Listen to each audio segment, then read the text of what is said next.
नमस्कार साथियों, जय हिंद, वंदे मातरम। आप सभी का आपके अपने YouTube channel zero to hero A to Z पर स्वागत है। आज का टॉपिक है हमारा पार्ट्स ऑफ सेंटेंस।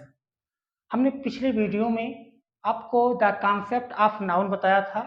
आप वहाँ जाकर नाउन को ज़रूर पढ़िएगा। वो आपके लिए बहुत ही यूज़फुल होगा क्योंकि उसको जो है मैंने इस तरीके से पढ़ाया है कि एक ही वीडियो में सारे कॉन्सेप्ट आपके क्लियर हो जाते हैं। तो बिना देरी किए हुए टॉपिक पे चलते हैं, पार्ट्स ऑफ सेंटेंस। जैसा कि आप जानते हैं कि ये पार्ट्स ऑफ सेंटेंस हमारे क्या होते हैं? सेंटेंस के कितने पार्ट्स होते हैं? तो सेंटेंस के हमारे 2 पार्ट्स होते हैं। एक है हमारा सब्जेक्ट, एक का नाम है सब्जेक्ट और दूसरा जो हमारा पार्ट्स है वो है प्रेडिकेट।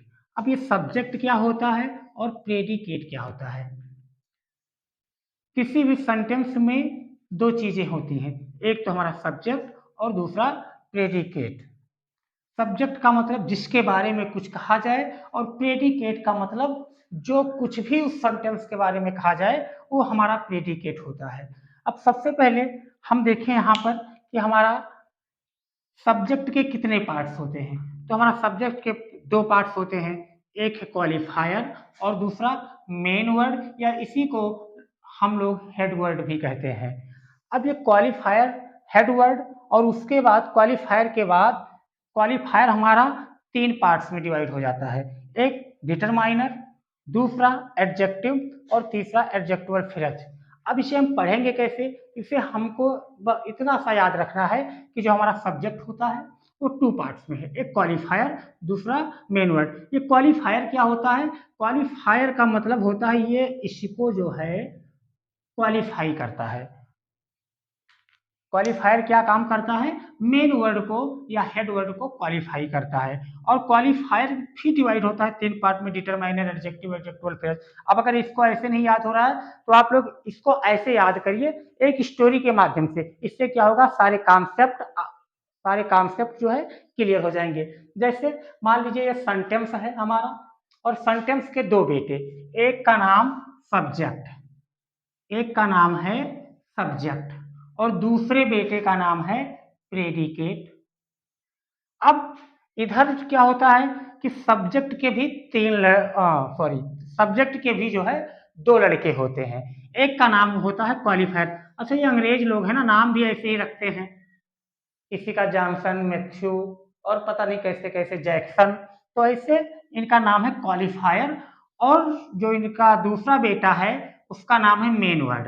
अच्छा, इनके 2 नाम हैं, कुछ लोग मेन वर्ड कहते हैं और कुछ लोग हेड वर्ड करते हैं। जैसे घर का नाम होता है रामू और स्कूल का नाम होता है रमेश चंद्र।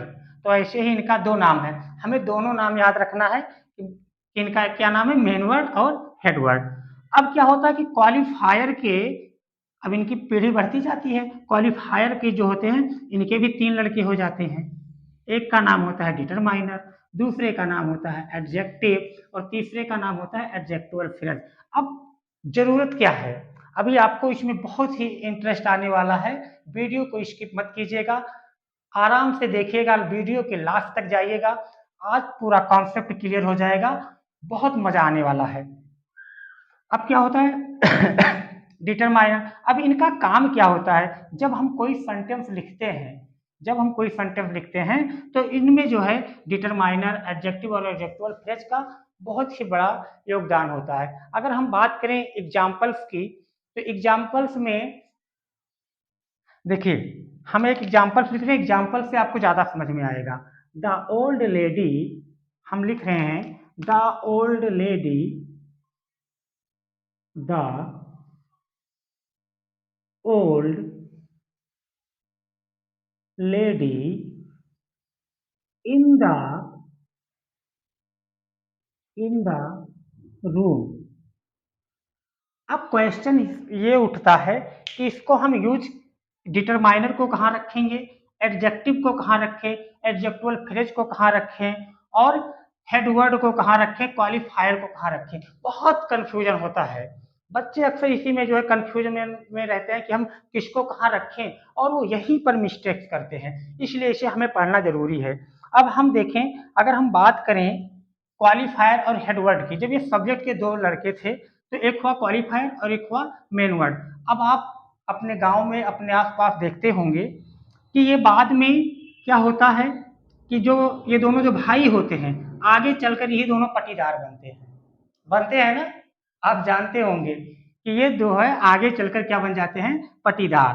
अब इनके 3 लड़के हुए, डिटरमाइनर, एडजेक्टिव और एडजेक्टिवल फ्रेज। अब बचा बेचारा मेन वर्ड, इसके जो है कोई लड़के कोई बच्चे नहीं होते हैं। अच्छा, जब बच्चे नहीं होते हैं दूसरे भाई के पटीदार को, तब ये जो पहला वाला भाई होता है वो ये सोचता है कि उसकी प्रॉपर्टी हमें मिल जाए। वो यही सोचता है कि क्यों ना उसकी प्रॉपर्टी हम ले लें। अच्छा, एक बात है, जिनके बच्चे नहीं होते हैं वो भी कम होशियार नहीं होते हैं, ऐसे ही प्रॉपर्टी अपना किसी को देंगे नहीं। वो क्या काम करते हैं, खूब सेवा करवाते हैं, खूब अपनी हट दिखाते हैं, तब जाकर लास्ट में प्रॉपर्टी देना हो, जब देने का समय आता है तो वो दूसरे को दे देते हैं।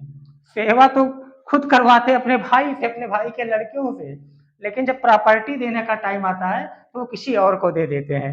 तो अब ये जो डिटरमाइनर क्वालिफायर के 3 बेटे हैं, एक है डिटरमाइनर, दूसरा एडजेक्टिव और तीसरा एडजेक्टिवल फ्रेज। अब ये तीनों बड़े दिमाग लगाते हैं, कहते हैं काम करो। अच्छा, अब इन तीनों के क्या हुए, चाचा, ये दोनों भाई हुए, ब्रदर हुए। बताओ ब्रदर हुए कि नहीं, पटीदार हैं तो ब्रदर होंगे ना। और जब ब्रदर होंगे तब ये इनके क्या लगेंगे, इन तीनों के क्या हुए, चाचा हुए। क्या हुए, चाचा, अंकल। अब ये तीनों के अंकल हुए। तो ये तीनों दिमाग क्या लगाते हैं कि क्यों ना हम अपने चाचा की प्रॉपर्टी हम ले लें। तो अब चाचा की प्रॉपर्टी तो ऐसे मिलेगा नहीं, तो तीनों क्या सोचते हैं कि चाचा को चलो हम मेन बना देते हैं, मालिक बना देते हैं, घर का मालिक। और जब मालिक बन जाएंगे तो वो पूरा परिवार सोचेंगे कि हमारा ही सब कुछ चलता है, उन्हें प्राउड फील होगा। तो इनको बना देते हैं मेन वर्ड और इनको बना देते हैं मेन वर्ड या हेड वर्ड, हेड हो जाते हैं। अब ये घर के मुखिया हो गए, चाचा जो हैं ये घर के अब मुखिया हो गए। अच्छा, लेकिन चाचा भी कम होशियार नहीं, करेंगे ठीक है हम मुखिया तो बनेंगे, घर का मालिक तो बनेंगे, लेकिन मेरी भी एक कंडीशन है। तो ये इनके तीनों भतीजे बोलते हैं, बताओ चाचा क्या कंडीशन है। अब चाचा कहते हैं कि देखो, सबसे पहले मैं आगे नहीं रहूंगा और न पीछे रहूंगा। तो कहते हैं तब क्या होगा, तो सबसे पहले क्या होता है, जो हमारा डिटरमाइनर होता है ये हमारा आता है 1 नंबर पर। कितने नंबर पर, 1 नंबर पर डिटरमाइनर हो जाता है। और उसके बाद दूसरे नंबर पर एडजेक्टिव हो जाता है और तीसरे नंबर पर क्या आता है, एडजेक्टिवल फ्रेज बिल्कुल नहीं आएगा। इस कंफ्यूजन में मत रहना कि सीरियल हो गया 1 2 3, नहीं, चाचा होशियार बहुत है। वो तीसरे नंबर पर कहते हैं कि मैं रहूंगा, तीसरे नंबर पर मैं रहूंगा और चौथे नंबर पर एडजेक्टिवल फ्रेज। अब देखो ये बीच में होगी। अच्छा, ऐसा करते क्यों है कि अगर पटीदार में गांव में अगर किसी से झगड़ा हो जाए तो आगे कौन है, डिटरमाइनर, इनका भतीजा, पहले यही खूब कुटाए, यही खूब पीटा जाए अच्छे से। उसके बाद अगर ये मार वार खा के बेहोश हो जाए तो दूसरे नंबर पर कौन है, एडजेक्टिव, ये खूब अच्छे से इनकी तोड़ाई हो। उसके बाद तीसरे नंबर पर कहते हैं अब बीच में मैं रहूंगा और चौथे नंबर पर फिर कहते हैं कि एक लोग और कवर दो मुझे, पीछे से भी रहो, नहीं कोई आके पीछे से मार देगा तब क्या होगा। तो वो चौथे नंबर पर एडजेक्टिवल फ्रेज को करते हैं। अब उसके बाद क्या होता है, अब ये लॉजिक था आपको समझने के लिए। अब सेंटेंस देखिए, सेंटेंस में क्या है, देखिए द। अब हम अगर बात करें द का, अब द देखो यहाँ पे क्या काम कर रहा है, डिटरमाइनर का काम कर रहा है। डिटरमाइनर क्या होता है, जब किसी सेंटेंस को एकदम से इरेक्ट कर दिया जाए तो ये होता है डिटरमाइनर। दूसरा ओल्ड, देखो ये हमारा हो गया डिटरमाइनर, ये हो गया डिटरमाइनर। ओल्ड जो है हमारा एडजेक्टिव हो गया, एडजेक्टिव हो गया। लेडी क्या हो गया, ये हेड वर्ड, हेड वर्ड यही मेन वर्ड है, ये हो गया हमारा हेड वर्ड।